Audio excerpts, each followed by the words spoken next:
What's the most disappointing city you've ever visited? Story 1.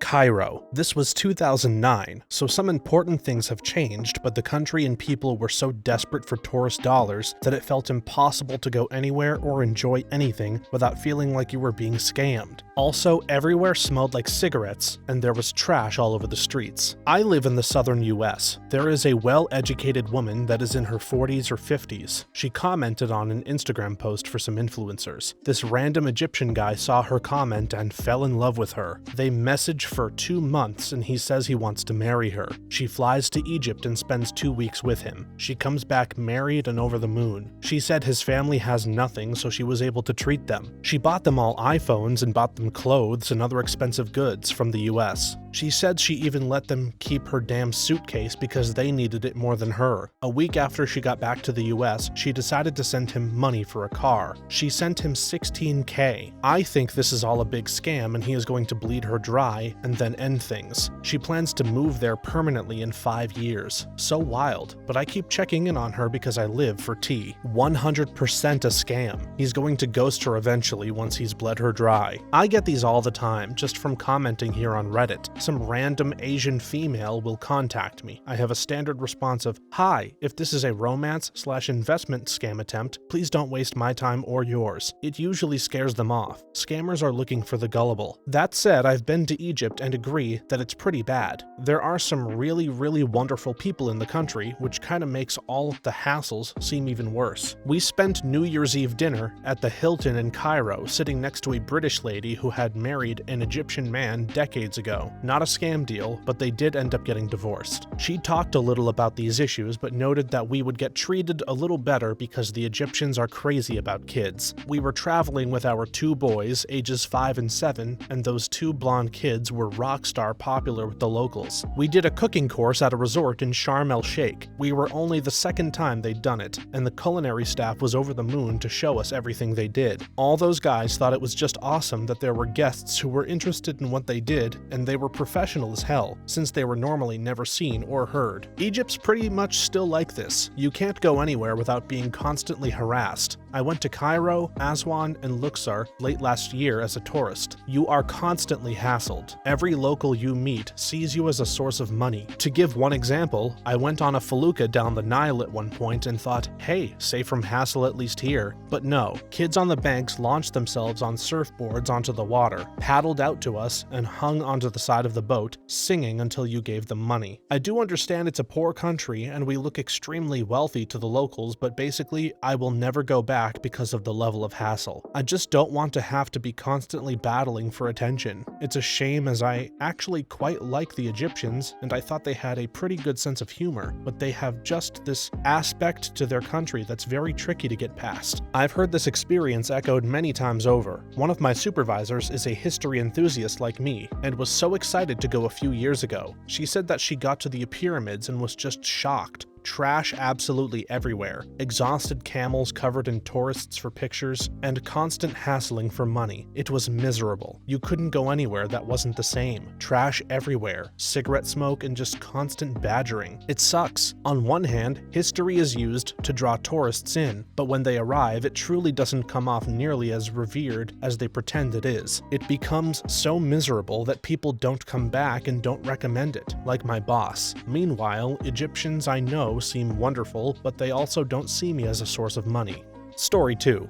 I know this is a cliche at this point, but Dubai was just awful for too many reasons to list. Do you know that massive cockhead who wins the lottery and immediately buys a frozen champagne sculpture of his own scrotum and 2 Filipino slave boys to carry it around? If that person were a city, it would be Dubai. Unpopular take, but I visited during Expo and it was pretty fun. I know the human rights violations that have occurred since visiting and thus have no intention of going back, but there was a lot to enjoy as a tourist there for just under 2 weeks. Although the place might be artificial, the people I encountered in Dubai, and the UAE for that matter, were extremely nice, and all felt very genuine. For many, I see the appeal of traveling to Dubai as just like Vegas. It's a great place to blow money and have a good time. The food, whether it be from the cheapest or most expensive restaurants, was also incredible. Don't want to sound like I endorse the UAE, but from my time there, it was one of the best countries I've been to. People forget it's one of the few countries that gives visas on arrival to some of the weaker passport nations, or has a straightforward and affordable visa policy. I'm from Pakistan, and many people here vacation over there not because they love it, but because going to most other countries is either unaffordable or the visa barriers mean it can take months to approve, and you get treated like a subhuman by the embassy. It's kind of privileged for people to just say, just go to XYZ place instead for real culture. Easy to say when you have a strong passport.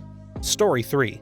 Gary, Indiana. I drove through it to get to Chicago. Didn't even get mugged once. Went to a K-pop concert there. Had an awesome time. I'm pretty sure the Korean tour manager had no clue where they were though. Probably looked up Gary and saw birthplace of Michael Jackson and went for it. Gary of all places. The venue was nice, staff friendly, and fans were giddy AF. Great time. Would do it again. I have a friend who lived there for a couple of years, growing up with her family. When I asked about her experience, she said in all seriousness, it's really not that bad once you get used to people breaking into your house every now and again. That was my exact advice almost when I lived in Mobile, Alabama. Don't lock your car or they'll bust a window, but don't leave valuables in it for people to steal, is basically my advice for living there. I've been broken into. The time someone stole literal groceries out of my vehicle in my driveway, a couple of 2 liters and a bag of cat food I meant to go back out for but figured no one would take it, is why I give this advice. Like, I didn't even call the cops. I figured if that's what they took, they needed it. But I also figured my neighbors would have asked first if they were thirsty or if the feral cats got hungry and were weirded out. Those things got stolen. I had a weird experience in Gary. About a generation ago, I flew into Chicago and drove through Gary for a job interview in Elkhart, South Bend. This must have been when Gary was at its worst, but I didn't know one single thing about Gary. During my return drive to Chicago, I coincidentally stopped in Gary a little after midnight to get gas. As I pulled off the highway, a police car followed me from the exit ramp to a gas station right off the exit. It was a very small gas station. I could see one store employee inside, and it was the only source of light anywhere along the pitch-black streets. As I was pulling my wallet out of my pocket and standing alone at the pump, with no other cars at the gas station, the cop pulled up behind me and said into his PA speaker, "What are you doing?" I pointed at the gas pump, then to open my fuel door, and shrugged my shoulders. "No, get back on the highway. Keep driving."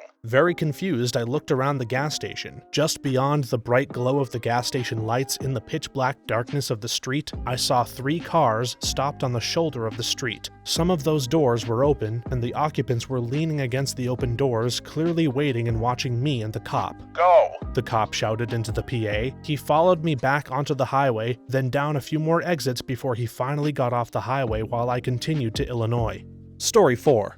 That's my experience and attitude towards Jamaica. The tourist experience was so bad as to make me never want to go back again. An unending horde of locals constantly hounding you for dollars. I heard a comedian put it perfectly. Jamaica is the only place I've gone to a shopping mall that then followed me around the rest of the day. A guy I know went there years ago, and he said the first day at the beach, the water was really shallow, and he was able to walk out about 100 feet. He was floating on his back, just relaxing, when all of a sudden the sun was blocked out, and some Jamaican guy was there to sell him weed. Jamaica is physically beautiful, and you'll probably be fine if you never leave your resort. Seeing armed guards with bayonets at the airport was unsettling, and our hotel shuttle from the airport had to stop and wait for a drug deal to take place in the middle of the road. All of this happened before we even arrived at the hotel. I did enjoy my time there, but I am in no rush to return. Best to know people there. I know several families. The closest one to me basically has a ton of property and a compound. Almost everyone knows them, so the locals leave me alone. The whole resort versus not being on a resort thing is a massive difference. Getting to experience the culture is amazing, but definitely don't recommend it if you don't know anyone. Riding a bus through the hills, going fast enough to think you're going to die while messed out of your brains is intense. My father-in-law is Jamaican, moved to the US in the 70s. My sister-in-law and my wife's cousins, aunts, and uncles are all Jamaican, born and raised. My in-laws still have family living in Montego Bay. My wife and I went for a family reunion and were instantly met by the harassment as soon as we walked out of the airport. We stayed at a resort, and the next day, one of my wife's cousins rented a large van to shuttle people around the area. First stop in Ocho Rios. As soon as we get out of the van, we are met with harassment. Her older cousin, in his flawless Jamaican patois, tells all the locals to leave us alone. They It parted like the Red Sea and left us alone for the rest of the day. We went to downtown Montego Bay almost every day. My father-in-law met people he hadn't seen in almost 40 years, yet they still remembered each other. Nobody bothered us for the rest of the trip, and we were mostly off resort. It was a great experience in Jamaica, but I would only go back with my in-laws. Story 5. Casablanca, Morocco. It was just really boring with nothing to really do, which was nothing like the rest of Morocco where the people were super friendly with amazing food and lots to see. Marrakech was literally the complete opposite of the experience. My wife and I went last year and visited Rick's Cafe, a reproduction of the nightclub from the movie. It was fairly well done with lots of memorabilia upstairs. Not much to buy in the way of souvenirs though. I thought a good one would be to take Polaroids of people and glue them into official-looking letters of transit. They would be signed by de Gaulle himself and cannot be refused at any border. Charge $25 for them and suckers like me would buy one. Bruh, I'm Moroccan and hate going to Casablanca. Literal urban hell. Go to Marrakech, Fez, Tangier, Chefchaouen. The country has so much more to offer than its biggest city. Chefchaouen is my favorite place I've ever been. Such a stunningly beautiful, unique city with amazing people. A lot of people there speak Spanish as well, so if you're not a Spanish speaker but you've taken a few years of high school Spanish, you can somewhat navigate, which was a nice break from the south, where they only speak Dereja and some French in the cities. Story 6.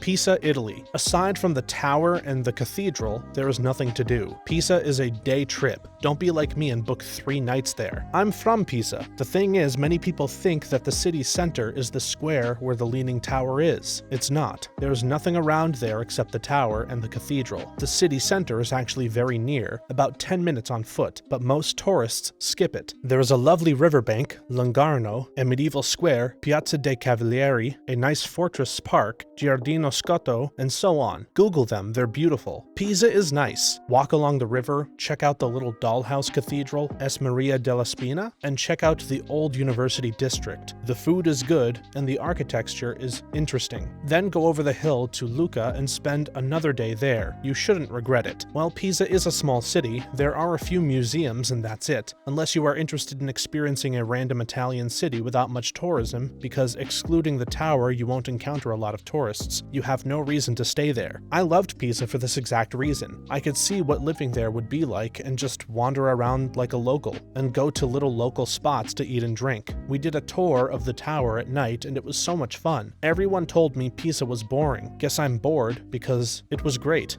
Story 7. That's hard because I usually know what I'm getting into, but I'll say Jackson, Mississippi. I went to Jackson for work and stayed at a nice hotel downtown. Figured I would walk somewhere and get dinner. Got to my hotel and enjoyed a few cocktails, and it got about dusk. I looked out my window and it was I Am Legend deserted. Like scary AF deserts. No people, no cars, nothing. And it was like 7 p.m. I ended up getting room service. I was going to vote for Jackson as well. Montgomery is a very close second. Went to both places for work and typically stayed downtown. It is an absolute ghost town with nothing to do and the crime is awful. My wife is from Transnistria, known for human trafficking, Russian mafia, and lots of drunks. We were walking around her home city one night and I mentioned it was getting dark and we should probably get back to our hotel before it's too dangerous. She said, "Dangerous? It's not dangerous here, but back at home in Montgomery, that's where I have to be careful." According to her, Montgomery is literally worse than Transnistria, a country that's so shady the US doesn't even acknowledge it exists. My cousin went to Jackson for a wedding. He said it looked like an abandoned city from The Walking Dead. He was walking to a hotel with his family and a bird fell out of the sky and died right in front of them. Was one of about a half dozen dead animals he saw on the streets. Said he saw about that many pedestrians the whole trip too, lol. I live in Gulfport, and outside of maybe Hattiesburg, right off the Southern Miss campus. I wouldn't dare visit any other city in the state if I wasn't forced to. I shudder thinking about what this state will look like in 50 years. I remember just wandering in Jackson for 10 to 15 minutes from the downtown core in broad daylight, and I ended up in the ghetto. Jackson is the only place I visited that I remember telling myself under no circumstances am I ever coming back here. Granted, if you do go to Jackson, their Civil Rights Museum was one of the most interesting museums I've ever been to. Story 8. Little Rock, Arkansas. My expectations were low, but damn, what a dump. Even the Clinton Library looked like a double-wide trailer. As an Arkansas native who grew up in the deep country, I can remember my first trip to Little Rock thinking it was awesome. I did some traveling in my early 20s, Denver, Corpus Christi, Louisiana, and I realized I was missing out on life, so I moved to the Northeast. Arkansas has some hidden rural gems, and the Northwest is all right, but the whole state is really lacking. I enjoyed visiting the Clinton Library there a few years ago, but yeah, you're correct. Little Rock was one of those places where I thought to myself, I will likely never come back here. As someone who's spent the past 5 years in Arkansas, you don't go to Little Rock unless you really have to. Did all my shopping in Conway. You definitely have to get out to the rural areas to appreciate the beauty of Arkansas, which is outdoor hiking, the waterfalls, Greer's Ferry Lake, the Buffalo, or Spring River floats. Eureka Springs is a super cute mountain town, and Hot Springs is pretty cool too. Most of Arkansas is meh, but I will raise you a true crap fire of a place called Gulfport, Mississippi. All 3 times I've visited the gas station on Main Street was on fire. There is, however, a restaurant on the beach that has the best sirloin I've ever had. Was maybe 15 years ago. Not sure if there was. Story 9.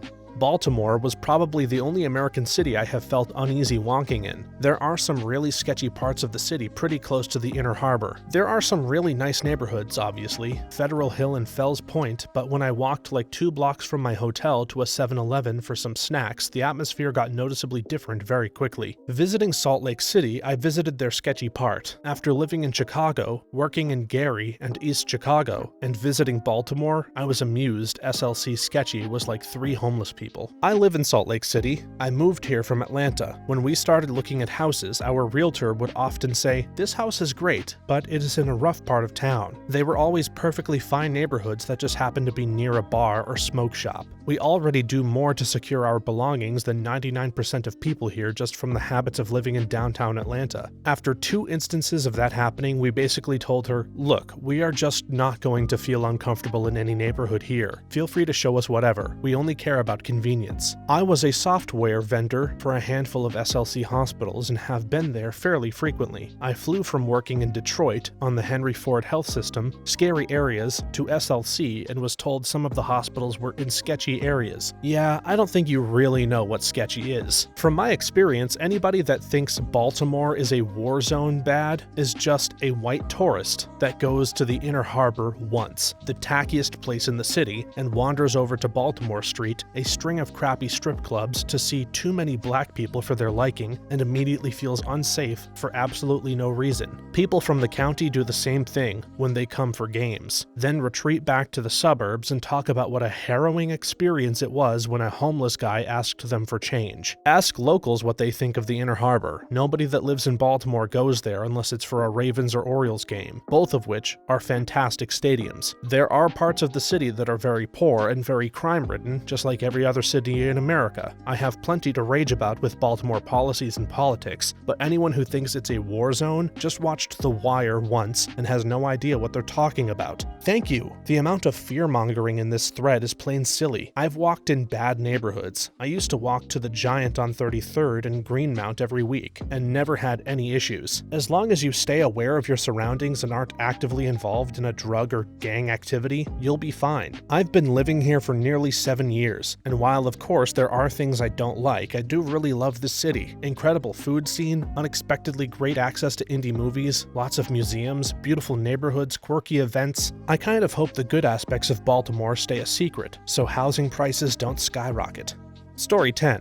Weird reasoning, but Monaco. I went there for gratuitous displays of vulgar wealth and snobbishness, but all I got was a small, dull city by the coast. It's surprisingly bland. The wealth at Monaco is so wealthy that I'd wager most of those folks don't have it as their primary residence, so they're only there for the big events and then disappear to the next event elsewhere. In that sphere, there's actually an unspoken social calendar that circumnavigates the globe from event to event, all the wealthy going from one place to another. Monaco is much more of a beach, eat, shop, and vegetate kind of place when it comes to being a destination. The Boulevard des Artisans is cool, but the shops are only open seasonally, or if you are a higher-end client coming in to consult on a commission. There are also a lot of parties and even things like hobby/special interest groups going on all the time, but they are all private. And while all are not necessarily invite-only, you sort of have to know someone or have a reference to find them. Extravagant displays of wealth aren't the norm outside of casinos. Yacht clubs, societies, happens, or when things like the Grand Prix are in town. I've also been to Monaco and I completely agree. You can see everything there is to see in a day. The most interesting thing there was the Oceanographic Museum, which was well worth the walk from where I was staying, interestingly enough. The reason I was there in the first place was to see a band who were playing at the Monte Carlo Opera House, and that was one of the best gigs I've ever been to.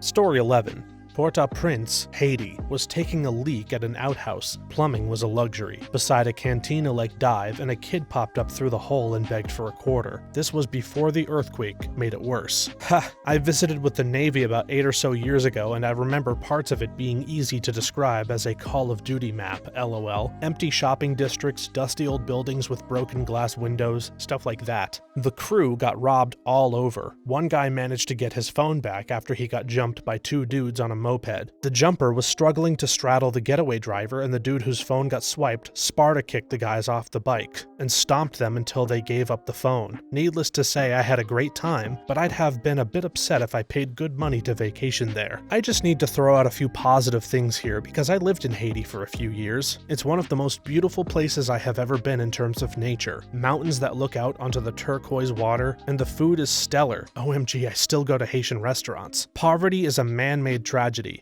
France. I commented above, but Haiti is stunning. I still dream about the food 6 years later. My Roman Empire is the Haitian reparations to France, and the fact that the cholera outbreak was caused by UN peacekeepers, but that's a whole other story. Story 12. Memphis, Tennessee. It was just so dirty. Y'all have a wonderful zoo though. It's not great. I've been worse, but Dallas was better. Did you also go get mugged out by Graceland, or did you miss that one? Also, the pyramid on the river is just an ordinary Bass Pro Shop. The $20 elevator to see the Memphis skyline isn't worth it. Have to respectfully disagree here. Currently sitting at the Memphis airport after a 4-night trip here. The food, especially barbecue, was top notch. The drinks good, the people friendly, and the live music incomparable to anything I've ever experienced. Yes, it's a rundown city with higher than average crime, but if you know where to stay and where to go, and not to go, it's a wonderful trip. Also recommend driving down to the Mississippi Delta for even better barbecue and blues. The National Civil Rights Museum is also a powerfully moving experience that is not to be missed. I also live in Los Angeles and feel more unsafe there, even on the west side. For what it's worth, don't let the internet scare you away from Memphis. It's a culturally rich city full of delightful people and deserves more recognition. ETA, I never felt unsafe once here. Like any major American city, you just need to use common sense. Some folks seem shocked that all major American cities have rough pockets. Memphian here, we delight in the amount of history and culture we have here. Our zoo is one of the best in the country. However, I do agree that the amount of crime, juvenile to be more specific, is absolutely outrageous. Our criminal justice system is a joke and has turned into a revolving door for criminals to be let back out on the streets. Something's gotta give. A hooker walked into my hotel room when I was dead asleep. The door was open because I was there with a dozen or so other students who were milling about the other rooms. She puts her ass in my face and says, "Want me to sit on your dick a little while I'm asleep?" So I came to, and once I recognized what was going on, I told her to get out of my room. She was like, "Why you gotta be so mean?" It was the Motel 6 right downtown, not far from the Peabody. Story 13. Waikiki. I'm from Hawaii and grew up along the beach. Went back as an adult with kids. Haven't been back since I was 19, and I was so heartbroken and disappointed by how much everything declined or stagnated. Oahu is so overdeveloped, it's disgusting. The whole island chain is paradise, actual paradise on Earth, and it's absolutely covered in concrete. I'm being a little dramatic here, but when your little tropical island has 4 Walmarts, you've messed up. The first time I went to Hawaii, I was excited to finally see the world-famous Waikiki Beach. All I can say is that I was thoroughly underwhelmed. I mean, the sunset was nice, but as far as beaches go, it was just about as basic as it gets. I've been to better beaches in Texas and Florida. I just didn't see the appeal. My wife knows the area, so she took me to a few less famous places and had a far nicer beach. I guess I just don't like being a tourist. Man, I don't really like Waikiki, the neighborhood as a whole, but Waikiki Beach proper, after the beachfront hotel's end, is nice. Too crowded for my tastes, but objectively very nice. beaches. I'd like a list of Texas/Florida beaches you think are better, unless Destin and Panama City Beach are on it, in which case don't bother. When I was at Waikiki, it was really crowded and just too urban for me. Maybe I was in the wrong spot at the wrong time, but it wasn't what I expected. I prefer unspoiled land, which is why my favorite Oahu beach is Bellows. Now that is a gorgeous stretch of sand. That's also why I like the Padre Island National Seashore in Texas. It's a much better beach than the nearby tourist traps and rowdy spots that were fun in my youth, but not so much anymore. When you go is important as always, but at the right time of year, it's worth the trip. These are totally personal preferences of mine. I don't know why so many people got so wrapped up over such minuscule things. Story 14. I blame a significant portion of my depression on Atlantic City. AC does have the largest pipe organ in the world. If you are into history, architecture, or music technology, the tour is amazing. You hear about the history of AC, all the famous people who performed there, and how the organ was built. You actually walk through it. They are rehabbing it and also have free concerts. Many of the homes look like photos from the Great Depression, dilapidated, falling in on themselves, busted or boarded up windows. You think that they must be condemned or something. Nope, a family is living there, and it's not just one place like that, it's block after block. I've traveled through most of the US and have seen the very worst parts of many cities. AC has some of the worst poverty, and it is within walking distance of casinos that handle many millions of dollars every day. Story 15. Venice. It's not the city's fault, but the city felt like an Italian Disneyland. Everything seemed to exist only for tourists, and there were hardly any locals around. I felt kind of bad being there, and contributing to the problem. It must suck to be a local. I've been to Venice many times, and it's all about timing. I've been in the summer, and it was miserable, but once I went right before the carnival, the city was so quiet and empty, it was magical. And I just went last May. May is a big month for tourism in Venice, because there are a lot of holidays. We went right after the last holiday of May, which rid the city of French people, Italians, and Spaniards. There are mostly Germans, some of the most polite tourists. It was so nice. We didn't use the boats to cross once. We walked everywhere. It was hot. We had a blast. I felt the same way at first. Hordes of tourists are being sold overpriced junk. Then I walked and walked and walked some more. I found neighborhoods that felt like locals lived there. I found big trees and small parks that seemed too earthy to exist around all of that water. I even found a tiny shop with no customers and 2 people making masks, both of whom were surprised to see me. Real masks, not the plastic ones being hawked to the masses. I have a picture of them meticulously adding gold leaf and using fire. They were extremely sweet, and we had a great chat. This has been my experience with most big cities and famous places. Start with main attractions, then just walk. Nowhere in particular. Bikes are great too. Eat at mom and pop cafes. Strike up conversations with locals. Way better than your hotel tour. Obviously, keep your head on a swivel and make adjustments based on your surroundings. You don't want to look like a lost tourist aimlessly walking in the wrong neighborhood. As a local, I can confirm, everything revolves around tourism. When a new activity opens, 99% of the time, it's a shop, a pub, a takeaway, or any other type of tourist-oriented business. When an activity that mainly aims at local customers opens, it's something so exceptional that it just goes on the newspapers. The local population is shrinking, and such businesses simply become less profitable year by year. When tourism constitutes the largest portion of revenue of any city, it means that said city is functionally dead. A lot of people get mad at tourists because the streets and public transport are always overcrowded, yet nobody wants to find a solution because, as I said, everything revolves around tourism, and limiting it would mean killing the economy. Story 16. Punta Cana, Dominican Republic. Filthy. People trying to scam everywhere. Prostitutes everywhere. Even the resorts are scummy. Leave the resort? Ha! I'm just not built to vacation hiding in a resort from reality, and the reality in Punta Cana is crap. In Punta Cana right now, we're staying at a resort and will absolutely not be venturing out for any reason other than getting to the airport. It seems there is no concept of safety, whether personal, group, or societal. Road safety doesn't exist. Any conceptions of general safety are mere illusions and theater at best. I don't even want to think of the sketchy boats, offshore peddling, all kinds of excursions. Lifeguards aren't even on their perch, and all the ones I've seen are on their phones. People we met went on a snorkeling excursion that was marketed to others as a booze cruise. So kinda disconnected right there, and the boat started to leave while the person's spouse was still in the water. When alerted the operators, they were met with more than annoyed indifference. I have no doubt note that if Buddy drowned there, nothing legal would come of it because I'm not entirely certain that what laws exist actually apply in Punta Cana. But I kinda get it. This place is poor, there's little industrial economy, and a young Dominican born here likely sees few avenues for any kind of upward mobility, and every day 100 planes filled with hundreds of tourists, largely white and English-speaking, and comparatively far wealthier disembark. Scamming a couple of $100 from them can mean a decent living when options are few. They probably look at us the way the lower and middle class look at guests at the White Lotus. Thanks for watching until the end. If you have a similar story to these that you would like to share with us, please leave it in the comments below. If you enjoyed this video, please leave us a like and subscribe. For more videos like this one right now, please stop by our channel. Thanks again, and see you next time.